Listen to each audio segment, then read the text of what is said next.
Bonjour, bonjour, bienvenue à toutes et à tous sur Cocotte TV. Aujourd'hui, nouvelle vidéo de présentation et on vous parle d'un boîtier, à savoir le nouveau Eclipse P350X de Phanteks.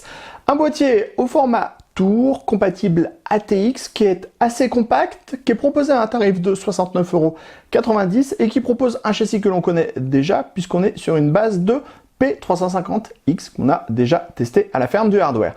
Ce nouveau 350X vient surtout apporter en fait une nouvelle face avant avec des inserts en plexiglas sur la face avant qui est elle-même en métal, et on a aussi une bonne grosse dose de RGB, et ça vous pourrez le découvrir en fin de vidéo. Sur ce, on vous propose de découvrir ce Eclipse P360X. C'est tout de suite, c'est maintenant, c'est sur Cocotte TV. On se lance d'abord avec les tech specs. Profondeur 455 mm, largeur 200 mm, hauteur 450 mm, poids 6,4 kg, compatibilité ATX. D'un point de vue stylistique, on reste sur du Eclipse. On a simplement la face avant qui diffère avec des ouvertures qui sont légèrement différentes. On a du plexi et l'installation de deux LED strips à l'intérieur. On aura donc du RGB sur la face avant. Les entrées d'air se font toujours au même endroit, sur le dessus, en dessous et également sur les côtés. La face avant est, elle, en acier. On a des parties en plastique et le tout est amovible très facilement. On tire simplement dessus. On découvre les deux LED strips qui sont placés à l'arrière ainsi que les entrées d'air du bas, du haut sur les côtés. Et derrière, on va avoir un grand filtre amovible comme ceci, qui protège un ventilateur de 120 mm, on pourra en ajouter un deuxième, ou alors deux ventilateurs de 140 mm, ou du radiateur de water cooling en 240-280 mm. Dans la partie basse, on trouve la partie dédiée au stockage, avec des paniers compatibles 2,5 pouces, 3,5 pouces. On a des rubbers pour les disques durs 3,5 pouces. Et le chargement, vous le voyez, se fait tout simplement par l'avant, ce qui est peut-être un peu déroutant au départ, mais ce qui est plutôt en fait assez pratique. Ça diffère juste un petit peu. On voit que pour le passage des câbles, il faudra passer tout simplement par ce petit trou. Ça marche très très bien. On l'avait déjà découvert sur les autres Eclipse de la marque. Sur le côté gauche maintenant, on le voit, enfin vous me voyez, on a un panneau en verre trempé qui est maintenu par 4 vis à main. On a des pourtours qui sont peints. Ici, on a une petite partie qui est transparente, c'est parce qu'on a un liseré RGB, donc on a du RGB à l'avant mais aussi sur le côté. Enfin, dans la partie basse, on a le cache alimentation qui est solidaire du reste du châssis, avec ici un petit logo Phanteks. Sur le côté droit, panneau en acier, tout simplement. Sans plus attendre, on passe sur le dessus. Ici, on va trouver le Power On.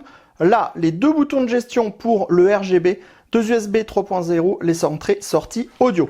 Ensuite, on va avoir un filtre plastique mèche aimanté qui protège une grille compatible 2 x 120 mm, 2 x 140 mm et compatible avec les radiateurs de water cooling en 240 mm maximum.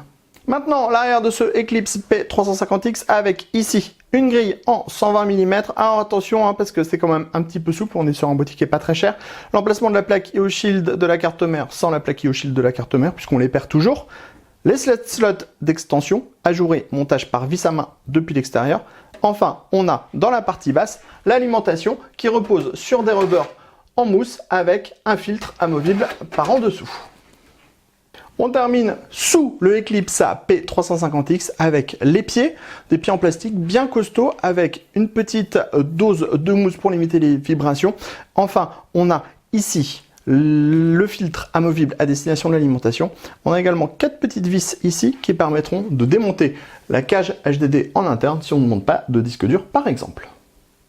On passe donc à l'intérieur de ce P350X, toujours avec la configuration montée à l'intérieur. On voit qu'avec notre gros Z600, on a quand même de la place pour le ventirad CPU. Sachez que vous aurez 160 mm de hauteur disponible. Notre carte mère ATX est complètement à l'aise. On a pas mal de place au niveau du passage, donc on pourra avoir tous les câbles qu'on veut qui passent à cet endroit-là sans être gêné avec des passages qui sont trop proches de la carte mère. Ça, c'est plutôt une très bonne chose. Au niveau de la carte graphique, vous pouvez le voir, vous pourrez mettre du full size sans aucun problème. Et enfin, dans la partie basse, on a le cache alimentation avec un passage ici si on veut relier tout de suite la carte graphique, ou alors des passages dans le fond. À l'avant du P350X, on va retrouver un ventilateur de 120 mm qui est présent de base. C'est filtré par devant, aucun souci. On pourra ajouter un deuxième ventilateur de 120 mm ou alors deux ventilateurs de 140 mm. Le tout est compatible avec les radiateurs de water cooling en 240 mm ou 280 mm. Pour la partie arrière, on va trouver un emplacement 120 mm juste derrière le ventirad CPU. Ça aurait été bien de l'avoir de base, mais on ne l'a pas malheureusement. Ensuite, on va trouver 7 slots d'extension avec des caches ajourées, montage par vis à main. On passe maintenant dans la partie haute du boîtier. On a une grille, on a retiré le filtre aimanté sur le dessus pour que vous puissiez voir plus facilement ces grilles. Ces grilles sont compatibles 2 fois 120 mm ou 2 fois 140 mm. Par contre, pour le radiateur de water cooling, ce sera une compatibilité 240 mm maximum. On découvre maintenant l'arrière du plateau de la carte mère avec ici ce grand espace qui va permettre de regrouper les câbles. On a également des scratchs qui permettront de les regrouper d'autant plus facilement et on a différents passages sur ce côté qui vont permettre de répartir les câbles de l'autre côté du plateau de la carte mère. Dans la partie basse, on l'a vu tout à l'heure, avec l'accès via la face avant, on a la cage HDD, deux paniers à l'intérieur qui sont compatibles disque dur, SSD. Pour les SSD, on trouve également deux autres emplacements avec des petits brackets. Des brackets qui sont compatibles 2,5 pouces uniquement, qui se démontent très facilement, comme ceci, et qui se remontent tout aussi facilement. La fixation se fait avec 4 vis sur le côté. Dans la partie basse, on retrouve l'espace qui est dédié à l'alimentation au format ATX. On vient glisser l'alimentation comme ceci à l'intérieur du boîtier pour pouvoir l'installer. Elle reposera sur des petits patins en caoutchouc, ce qui permettra de limiter les vibrations. On en termine de la découverte de ce Eclipse P350X par Fantex avec notre PC allumé et donc le système RGB en route. On le voit, on l'a ici dans la façade, bien sûr, on le retrouve également de l'autre côté et on a un petit liseré ici dans le bas du boîtier, juste au niveau du cache alimentation. Pour faire fonctionner le tout, c'est très simple, on a deux petits boutons qui permettront de faire varier les différents modes RGB. Et on a un autre bouton qui va permettre de faire varier les couleurs du mode RGB. Difficile de faire plus simple, on a même un petit peu un mode kit K2000.